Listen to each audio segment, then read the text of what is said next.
ایک بڑا ایمان افروز واقعہ، ہو سکتا ہے میرا کوئی بھائی یہاں پر بیمار ہو، قرضے میں ڈوبا ہو، پریشانی میں ہو، بے چینی میں ہو، بے قراری میں ہو، غور سے سنیے گا، مدری چینل کے جو ناظرین ہیں وہ بھی غور سے سنیے گا. اور ایسے واقعات علماء نے کتابیں بھر دی ہیں ماشاءاللہ، بڑی بڑی کتابیں فضائل درود میں ہیں.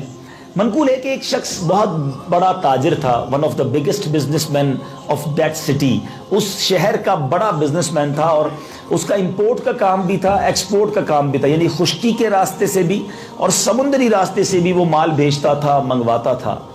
مگر ایک ایسا قسمت کا چکر آیا کہ اس کا سارا کاروبار تباہ ہو گیا، ایک ایک روپے کا محتاج ہو گیا. اپنے ایک دوست سے اس نے 500 دینار قرضہ لیا تھا. 500 دینار یقیناً رقم تھی مگر بہت بڑی رقم نہیں تھی، لیکن 500 بھی اس کے پاس نہیں تھے. اس کے دوست نے کئی بار مطالبہ کیا کہ میرے پیسے لوٹا دو، وہ کہتا ابھی نہیں ہے، پھر کہتا پیسے نہیں ہے ہی نہیں میرے پاس کچھ، کاروبار بھی ختم، اب تو کھانے پینے کو نہیں کچھ. آخرکار اس شخص نے کیا کیا، جا کے عدالت میں کیس کر دیا. قاضی صاحب کو جا کر کہا کہ قاضی صاحب یہ ہے تو میرا پرانا جاننے والا مگر بہت ٹائم ہو گیا، میرے پیسے نہیں دیتا.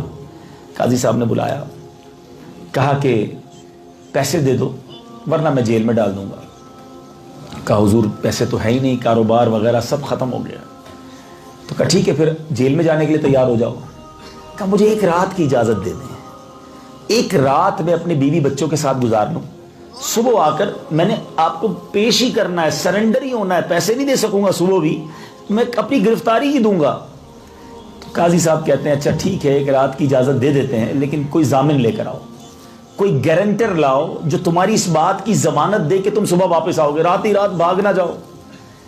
تو بندہ کہتا ہے صاحب جب دن اچھے ہوتے ہیں تو بہت سارے لوگ ساتھ دینے والے ہوتے ہیں، جب دن برے ہو جائے نا، جب مشکل آ جائے تو پھر اپنے بھی ساتھ نہیں دیتے. اب میرے پاس تو کوئی جواب دہی والا ضمانت والا نہیں ہے، مگر میں نبی پاک کے نام کی آپ کو ضمانت دے سکتا ہوں کہ رسول اللہ کے نام پر مجھے ایک رات کی اجازت دے دیں.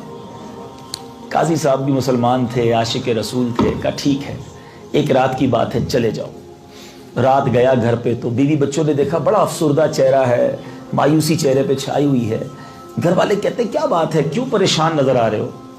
کہ پریشان اس لیے ہوں کہ میرے پاس آج ہی کی رات ہے، صبح عدالت جانا ہے، گرفتاری دینی ہے، اور میرے پاس تو کوئی ضامن بھی نہیں تھا تمہارا منہ دیکھنے کے لیے کہ میں آتا. میں نے تو صرف رسول اللہ کے نام کی ضمانت لی اور قاضی صاحب نے مہربانی کی، آقائے مدینہ صلی اللہ تعالیٰ علیہ وسلم کے نام کی ضمانت پر مجھے ایک رات کی اجازت دے دی ہے. بیوی بھی عاشق رسول تھی، کہتے جس کے نام کی ضمانت لے کر آئے ہو وہی مدد فرمائیں گے.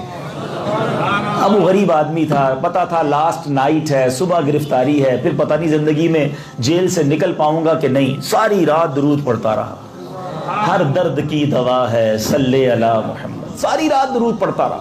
پڑھتے پڑھتے اس کی آنکھ لگ گئی. آنکھ تو کیا لگی، قسمت جاگ اٹھی.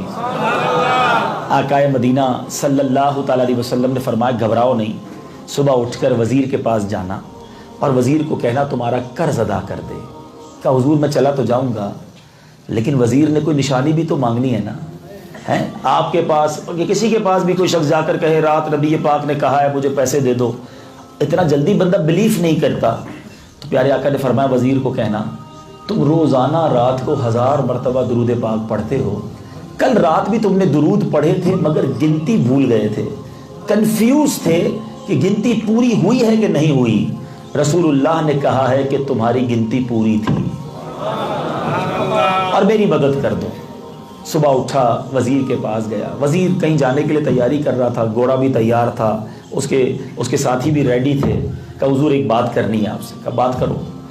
کہ میں آپ کے لیے ایک بڑا اہم پیغام، امپورٹنٹ میسج لے کر آیا ہوں. کہ اچھا کیا پیغام ہے؟ کہ رسول اللہ کا پیغام لایا ہوں. وزیر الرٹ ہو گیا، اٹینشن اس نے دی. کہ بتاؤ میرے آقا نے کیا فرمایا؟ کہ حضور میرے آقا نے مجھے کہا ہے کہ میں 500 دینار کا مقروض ہوں، آج پیسے نہیں دوں گا تو جیل جانا ہے. اور میرے آقا نے آپ کے لیے ایک نشانی بھی بتائی ہے کہ آپ روزانہ رات سونے سے پہلے 1000 مرتبہ نبی پاک پر درود پڑھتے ہیں. کل رات آپ نے درود تو پڑھے تھے مگر آپ رات کنفیوز تھے کہ گنتی پوری ہوئی کہ نہیں. آقا نے فرمایا گنتی پوری تھی. اب وہ عاشق رسول وزیر تھا، اس کی تو جس کو کہتے ہیں نا لاٹری نکل آئی، خوشی سے اس کی حالت سبحان اللہ میرے درود قبول ہو گئے، لبیک مرحبا یا رسول اللہ. وہ اپنے کمرے میں گیا، واپس آیا. کہ پہلے تو یہ 500 دینار میرے آقا کا جو حکم، نبی پاک نے جو فرمایا یہ پہلے دیجئے، دوسرے 500 دینار آپ میرے گھر آئے، قدم رکھے آپ نے، یہ اس کا تحفہ ہے، تیسرے 500 دینار لیجئے، آپ نے سچا خواب سنایا ہے، میرے آقا کا پیغام لے کر آئے۔ اور دیکھو زندگی میں اب تمہیں کبھی بھی کوئی کام پڑے نا، کسی اور کے پاس نہ جانا، میں تمہارا بھائی ہوں، میرے پاس آ جانا۔ یہ غریب شخص عدالت پہنچا، اب ذرا ریئلائز کیجئے، سوچئے کہ وہ عدالت جس پہ ایک رات کی چھٹی ملی ہے، everybody expecting over there، بہت سارے یہ سوچ رہے تھے کہ اس نے آ کے گرفتاری دینی، اب تو کچھ تھا ہی نہیں اس کے پاس۔ اب جب وہ ادھر جا کر جج صاحب کو 500 دینار دیتا ہے کہ حضور یہ پیسے لیجئے، تو جج کیا کہتا ہے؟ جج جو ہے وہ کنفیوز نہیں ہوتا، جج کہتا ہے یہ پیسے واپس لے لو، یہ 500 دینار میری طرف سے لو، رات آقا میرے بھی خواب میں تشریف لائے اور نبی پاک نے مجھے خواب میں آ کے فرمایا کہ تمہارا قرضہ میں نے ادا کرنا ہے۔ اللہ اکبر، 1500 لے کر آیا، جج پیسے دے رہا ہے۔ اس نے کہا جج صاحب اب مجھے نہیں، اسی کو دے دیں جس نے مقدمہ کیا، اس بیچارے کے پیسے ادا ہو جائیں گے۔ وہ کہتا ہے رکو تو صحیح، رات آقا نے مجھے بھی اپنا دیدار کروایا ہے، آقا میرے بھی خواب میں آئے ہیں اور فرمایا ہے تمہارا قرضہ بھی معاف کرنا ہے اور مزید تمہیں 500 دینار صدقہ پیش کرنا ہے، تحفہ پیش کرنا ہے۔ اے میرے بیچ اسلامی بھائیوں، وہ بندہ جو رات اس غم میں سویا تھا کہ صبح عدالت میں جا کر گرفتاری دینی ہے، رات اس تکلیف میں بسر کی تھی کہ 1 روپیہ جیب میں نہیں ہے، صبح آقا نے ایسا کرم کیا، اب 2500 دینار لے کے گھر کو جا رہا ہے۔ بات اصل کنیکٹیویٹی کی ہے، بات اصل دل سے پکارنے کی ہے۔ سیدی اعلیٰ حضرت فرماتے ہیں نا، فریاد امتی جو کرے حال زار میں، فریاد تو کرے نا، پکارے تو صحیح مدینے والے آقا کو، فریاد امتی جو کرے حال زار میں۔